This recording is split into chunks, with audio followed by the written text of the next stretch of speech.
President. I recognize the senator from Connecticut. Thank you, Mr. President. I'm down here on the floor tonight, this afternoon, with my colleague, Senator Kaine from Virginia, and the ranking member of the Finance Committee, Senator Wyden, to talk about the spending and tax bill that is coming before the Congress, driven by Republicans and the Trump administration. Whether it's one bill or two bills, it doesn't really matter. It is the centerpiece of Donald Trump's economic agenda. And it's really important to talk about the impacts that this spending and tax package will have on the American public. Well, there will be some new spending for defense and some new spending on immigration policy.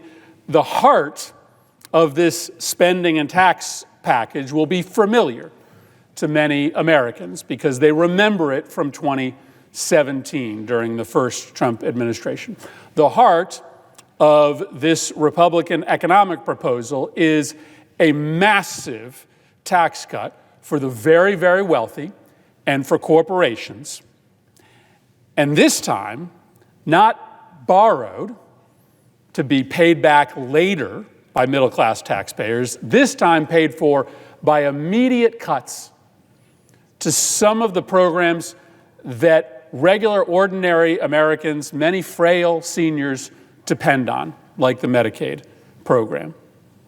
Just for a little bit of context, it does appear to a lot of Americans that this whole thing feels a bit like a scam.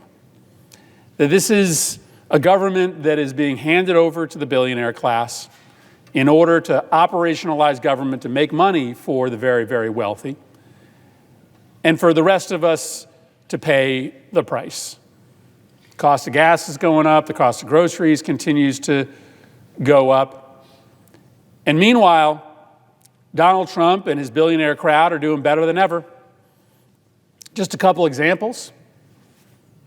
Since Elon Musk, the richest man in the universe, has taken control of the government with Donald Trump, the value of his business has gone up by 30%. Tesla stock has gone up by 30%. Of course it has. Of course it has. Because Elon Musk is now able to get inside the government to arrange things to benefit his companies. For instance, the NLRB is gone. They fired the Democrat on the board. It is unable to muster a quorum. It's not coincidental that the NLRB had several open investigations of Tesla. Our foreign policy has been monetized to support people like Elon Musk. News just broke yesterday that Vietnam is really worried about Trump's tariff policy. And so the way that they're going to try to get some help from the Trump administration is to give some help to Elon Musk's businesses, that they're going to get Elon Musk a Starlink contract. And they believe that by doing that, they'll be able to get some help from the Trump administration on tariffs. So Elon Musk and the billionaires are able to operationalize and monetize our foreign policy. And of course, Elon Musk has access to the data, especially the data inside Treasury, that's going to help him gain an advantage on his competitors, whether he's trying to set up a new tax payment system or he's trying to set up a new universal payment capacity on Twitter. So it's not shocking that the value of Musk's business has gone way up because he now controls the federal government in a way that can benefit his business. But Trump is doing very well, too. He made $100 million off of a meme coin where we have no idea as Americans who's buying it. It is very likely foreign actors trying to influence the administration who can secretly buy the meme coin and then whisper to Donald Trump that we got your back when you needed it. $40 million from Amazon for a new documentary of the First Lady. Legal settlements from ABC News, Meta, and X, all shockingly settled with cash payments to the Trump family after the election. And the monetization of foreign policy for Donald Trump, just like the monetization of foreign policy for Elon Musk. News this week that the PGA and the Saudis were meeting with the president to try to settle their disputes. Not coincidental to the fact that Donald Trump is in business with one of those golf leagues. So it just appears to many Americans like This administration puts the billionaires, the corporations, those that are loyal and friendly to Donald Trump first, and all the rest of us second.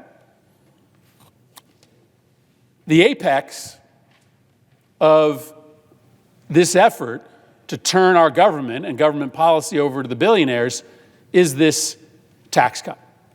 Again, this tax and spending package has a lot of elements to it, but the centerpiece is a tax cut that is 852 times bigger for the top 1% of earners in this country than for low-income families. That's a number that's a little hard to get your head wrapped around, so I just wanted to put it on this chart. That's what 852 times looks like.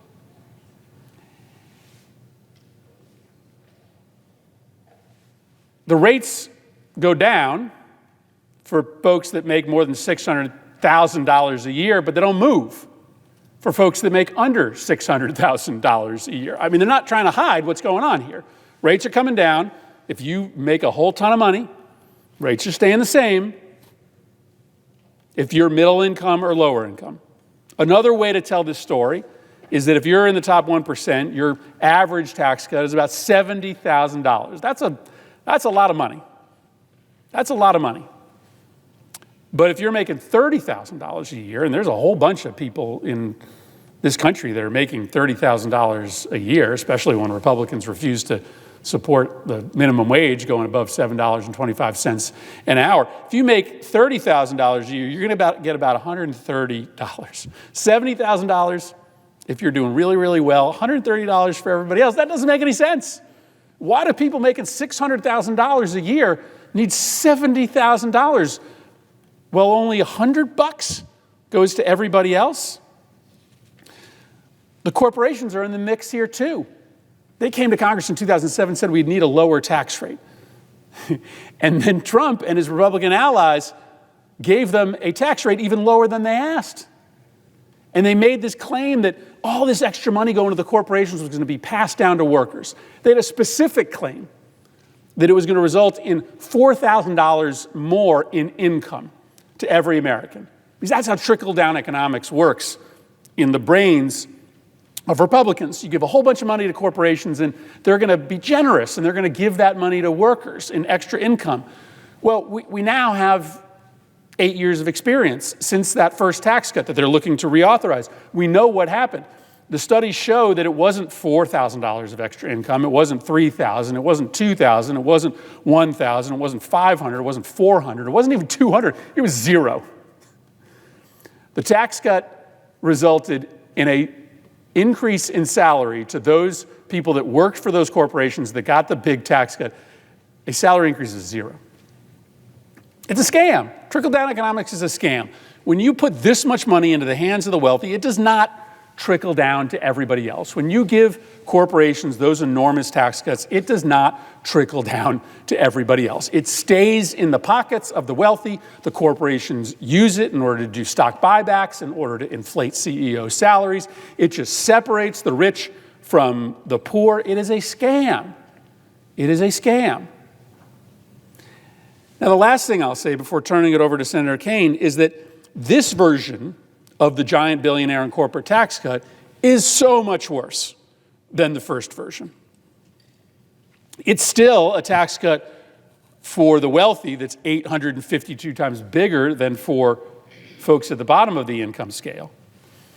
But whereas in 2017, it was all borrowed, and that's bad because that money has to be recouped somehow. That means that everybody eventually is going to either pay higher interest rates or have their taxes raised or their services cut to service all that debt, trillions of dollars worth of debt. This time, Republicans are contemplating not borrowing the money, but instead just taking it from poor people and middle-class people. Just taking it from them to give it to the billionaires and the corporations. The cut that they're contemplating in the House of Representatives is a cut to Medicaid. Now, they're also thinking about cuts to Medicare, your parents' primary health insurance. They're contemplating cuts to the Affordable Care Act. That's the program that insures 20 million working Americans. But they're really zeroed in on Medicaid. And they're contemplating such devastating cuts to Medicaid that it would eviscerate the program. And I mean, maybe you can say, well, I mean, Medicaid, it's for, poor people, and that's not me. Well, listen, I think that we have an obligation to try to make sure that everybody in this country, even poor children, have access to health care. But Medicaid also pays for your parents' or your neighbors' nursing home costs.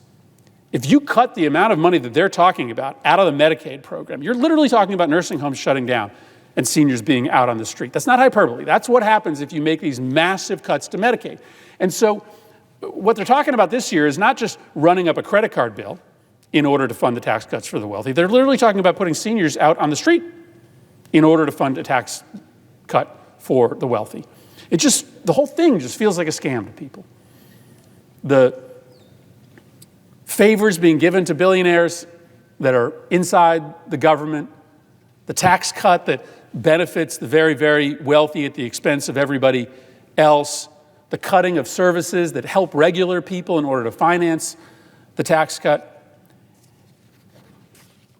And whether it ends up being one bill or two bills, the centerpiece is still the centerpiece. The transfer of resources and wealth from regular people, from the middle class, from poor people, to the very, very wealthy, the millionaire and billionaire class, the corporations. And so we're going to tell this story here on the Senate floor, all over the country, while this bill moves its way through the process, either as one bill or two bills. Because regardless of the process, the story is still the same, a scam. To take money from regular people to make the lives of the rich and powerful even more lavish. I yield the floor.